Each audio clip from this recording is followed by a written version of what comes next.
শরীরের অবস্থা খুব খারাপ, শরীর একদম ভালো নেই। তার মধ্যে তো সংসারের কিছু কিছু জিনিস দায়িত্ব সামলাতেই হয়, যেমন ধরো মেয়েদের খাওয়া দাওয়ার। তো মেয়েদের খাওয়া দাওয়ার মধ্যে বায়না লেগেই থাকে রোজ রোজ, কী খাবো কী খাবো কী খাবো। আর শরীর একদম সাথ দিচ্ছে না, গলার অবস্থা খুব খারাপ।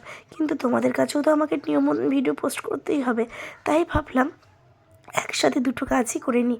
এই যে আজকে যে খাবারটা করছি, শরীরে পাচ্ছি না, সেটা শেয়ার করেছি তোমাদের সাথে, তাহলে তোমাদেরকেও দেখাতে পারবো। তো কী রান্না করছিলাম, এটা আমি অনেক আগে করতাম, জানো তো। এই রান্নাটা আমি অনেক আগে করেছি। তারপরে না আমি যখন রান্নার ভিডিওগুলো দেখতাম এই চ্যানেলে ওই চ্যানেলে, তখন দেখতাম যে এই রান্নাটা সবাই শেয়ার করছে। তাই আমার মেয়ে বলছে, তোমার এই রান্নাটা সবাই শেয়ার করছে, তা তুমি তো আজকে আমি ছোটো থেকেই দেখছি এই রান্নাটা আমাদেরকে করে করে খাও, তাহলে তুমি কেন শেয়ার করো না? চলো তুমি আজকে কিন্তু মা এই রান্নাটা শেয়ার করবে। তাই ওদের কথা মতন আমি ওই রান্নাটা আজকে শেয়ার করছি।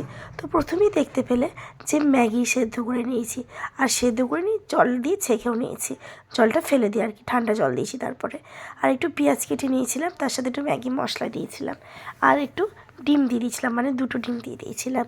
ওই 3 প্যাকেট ম্যাগির মধ্যে 2টো ডিম দিয়ে করেছিলাম। তারপরে ডিমটা আর পেঁয়াজটা একসাথে দিয়ে ভালো করে মাখিয়ে নেব। তারপরে ওই যে সেদ্ধ করা ম্যাগিটা আছে সেটার মধ্যে দিয়ে দেব, দিয়ে একসাথে ভালো করে মাখিয়ে নেব। নেওয়ার পর একটা পাত্রের মধ্যে, পাত্র ঠিক বলে না, একটা ফ্রাই প্যানের মধ্যে অল্প অল্প অল্প তেল দিয়ে ওই তৈরি করে নেওয়া ম্যাগিটা ডিমটা একসাথে আর কি, যেটা বলবে আমি কী বলবো আমি নিজেও জানি না, কারণ এটা তো আমি আমার নিজের আবিষ্কার করা, তাই আমি বলতেই পারবো না যেটা কীভাবে কী মানে কী করছি না করছি। তো সেটাই বলবো আমাদের একদম ঘরোয়া ভাষায় আর কি, যে একসাথে সব কিছু মাখিয়ে নিচ্ছি। এখানে তো কোনো পেস্ট নেই আর কোনো মিশ্রণও নেই, তাই বলতেও পারবো না। তাই বলবো ম্যাগি ট্যাগি পেঁয়াজ টিয়াজ ডিম একসাথে সব কিছু মাখিয়ে নিচ্ছি।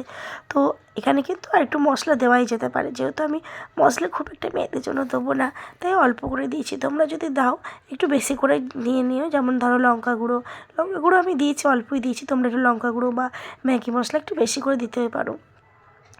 যেহেতু আমার শরীরটা ভালো নেই, সেখন আমার অত ধৈর্য ছিল না আলাদা করে ম্যাগি মশলা আবার আনিয়ে দোকান থেকে করি। তাই দেখতে পাচ্ছ এটা একটু সাদা সাদাই দেখতে লাগছে। পরেরটা আবার হয়তো গুবলা একটু ঝেদ করাতে আমি একটু অ্যাড করেছিলাম বেশি করে কাশ্মীরি লঙ্কা আর একটু বেশি করে ম্যাগি মশলা। আর গ্যাসের ফ্লেমটা কিন্তু একদম কমিয়ে দেবে, কারণ বেশি বাড়িয়ে দিলে না উপরটা পোড়া পোড়া হয়ে যায়, ভেতরটা কাঁচা কাঁচা থাকবে। তো দেখো বোঝাই যাচ্ছে যে খুব একটা পোড়া পোড়া হয়নি, হালকা সিদ্ধ মানে ভাজা ভাজা হয়েছে। তারপরে বাড়ি দিয়ে একটু বেশি করে ভেজে নিয়েছিলাম। এটা কিন্তু সত্যি খুব টেস্টি হয় খেতে। আর আমার ঘরে 2 রকমই মেয়োনিজ ছিল, একটা হোয়াইট ভেজ যে মেয়োনিজটা থাকে সেই মেয়োনিজ, আর একটা ছিল সব রকম মিক্সড মেয়োনিজ। তাই 2টো মেয়োনিজই ওদেরকে দিয়েছিলাম, যার যেটা ভালো লাগবে সে সেটা নেবে। তো এই দেখো এটাতে একটু বেশি করে মশলা আবার পরে দিয়েছিলাম। তারপরে ম্যাডামের আবার ওইটাতেও পছন্দ হচ্ছিল না, আবার এক্সট্রা একটা ডিম দিলাম। চলো আজকের মতন বাই।